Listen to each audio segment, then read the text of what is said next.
만약 지금 뉴스를 보고 분위기를 보고 감정으로 매도를 버튼을 좀 고민하시는 분들, 잠깐 손가락을 떼시고 제 얘기부터 집중하셨으면 좋겠습니다. 지금 가격은 흔들리는데 거래량은 줄어들고 있습니다. 이건 현재 공포가 아니라 가깝다고 보실 수가 있습니다.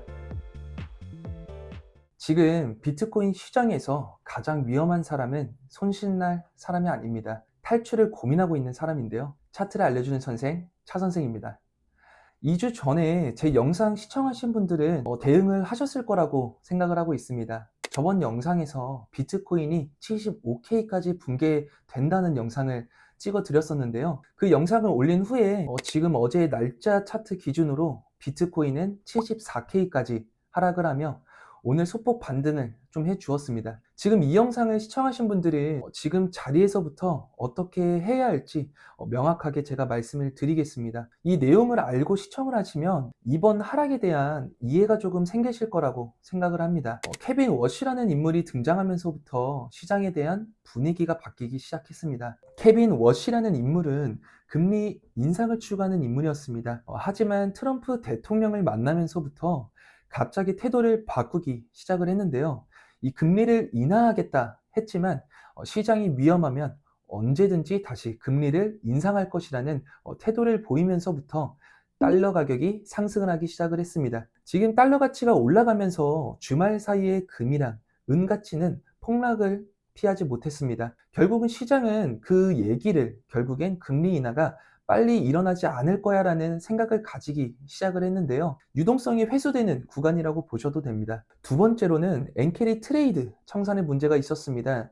엔캐리 트레이드는 엔화를 빌려서 투자를 했던 투자자들이 일본 금리가 올라가면서 이 돈을 빌렸던 사람들이 좀 빨리 갚아야겠다 라는 생각을 하면서 투자를 했던 비트코인에서부터 돈을 빼기 시작을 했습니다. 이런 자산들이 빠져나가면서 정보력이 좋은 사람들은 빠르게 발을 빼기 시작을 했죠. 대표적인 거는 ETF에선 57억 달러 규모가 순유출이 되었던 상황이었습니다.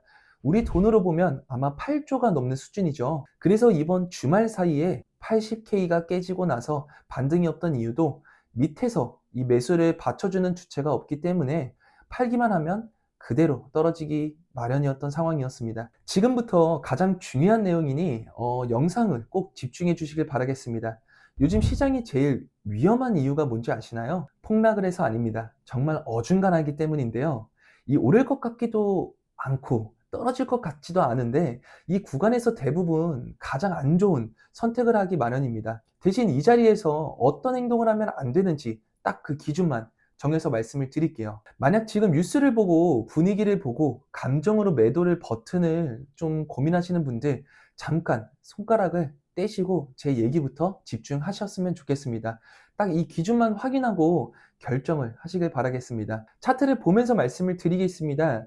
비트코인 일본 기준으로 보셨을 때 차트를 어느 정도 볼 줄을 아시는 사람들이라면 이 비트코인 일봉이 상승 추세선을 이탈한 상황이라고 바로 눈치를 채셨을 건데요. 이 제 기준에서도 이 80K 이 부분 상승 추세선이 하단 라인이라 이 자리에서 지지가 나와주길 바랬지만 이 추세선이 깨지자마자 비트코인이 74K까지 작년 4월 2025년 4월 가격까지 하락을 했습니다. 이 한마디로 작년 상승분을 전부 반납을 한 상태인 거죠. 지금 구간에서는 비트코인을 보유하지 않은 신규로 매수를 하시려고 하시는 분들은 좋은 기회가 될 수 있는 구간이며 이 물려있는 사람들한테는 좀 모아갈 수 있는 충분히 좋은 자리인 거죠. 비트코인은 언제나 그래왔듯이 이 매번 신고점을 돌파를 했습니다. 예전에는 루나 사건 또는 FTX 사건 여러 사건이 있었음에서 그래도 불구하고 비트코인은 폭락을 했지만 결국은 매번 신고점을 달성을 했다는 점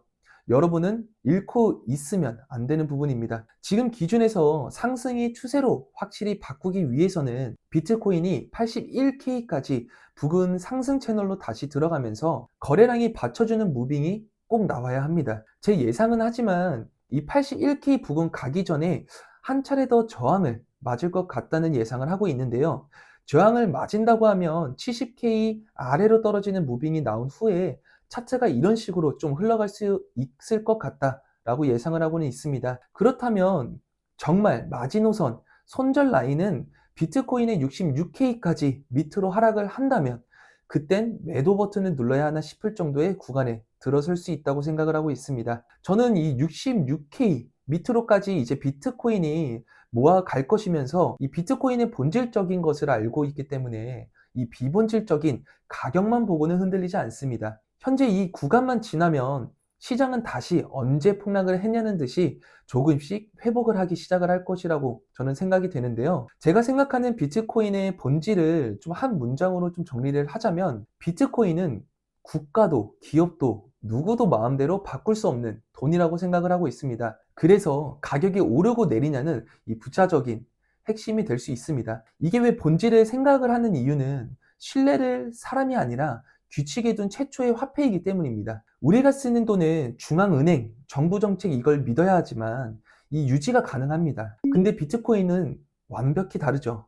이 발행량은 고정되어 있는 물량 2100만 개가, 그리고 규칙 변경이 거의 불가능합니다. 누구나 검증이 가능하면서 이건 믿어달라는 화폐의 가치보다 직접 검증하는 구조라고 생각을 하시면 되겠는데요. 시간이 가면 갈수록 비트코인은 더 희귀해지는 디지털 자산이 될 겁니다. 금은 희귀하다고는 하지만 아마 더 캐면 계속해서 나오고는 있습니다. 기술이 발전하면서 아마 금의 채굴량은 더욱더 늘어날 것이라고 생각은 되는데요. 하지만 비트코인은 밤감기마다 공급은 꾸준히 감소되고 있고요. 그 누구도 발행을 더 이상 찍어낼 수가 없습니다. 그래서 사람들이 디지털 금이라고 부르는 거고, 장기적으로 가치 저장 수단으로 논의가 되는 것이죠. 일반 투자자들이 착각을 하는 가장 큰 이유가 있습니다. 비트코인은 그냥 돈 버는 수단 아니야? 이라고 생각은 하시는데, 그건 결과지 본질은 아닙니다. 본질은 바로 통제받지 않는 가치 저장 시스템이라고 생각하시면 되는데요. 그래서 변동성은 크지만 죽지 않고 계속해서 살아나고 있는 점이죠. 그래서 비트코인은 돈을 버는 수단이 아니라 돈을 정의하는 방식의 변화라고 생각을 하시면 될 것 같습니다. 현재 NVRVZ 스코어는 이 지표를 만약에 보시게 되면 약 2.3에서 2.8 정도의 수치를 나오고 있습니다. 이 Z 스코어의 의미는 현재 시장의 가치를 알려주고 있는 것입니다. 시가총액이 평균 취득가 대비 얼마나 높게 혹은 얼마나 낮게 위치하는지를 나타내고 있는 지표라고 생각을 하시면 되시는데요. 구간 해석을 해드리자면 0 이하의 수치는 과매도, 저평가 가능성이 있는 구간이면서 0에서 3 수치는 이젠 정상적인 범위라고 생각하시면 되겠습니다. 매수를 해도 좋은 구간이라고 뜻하고 있고요.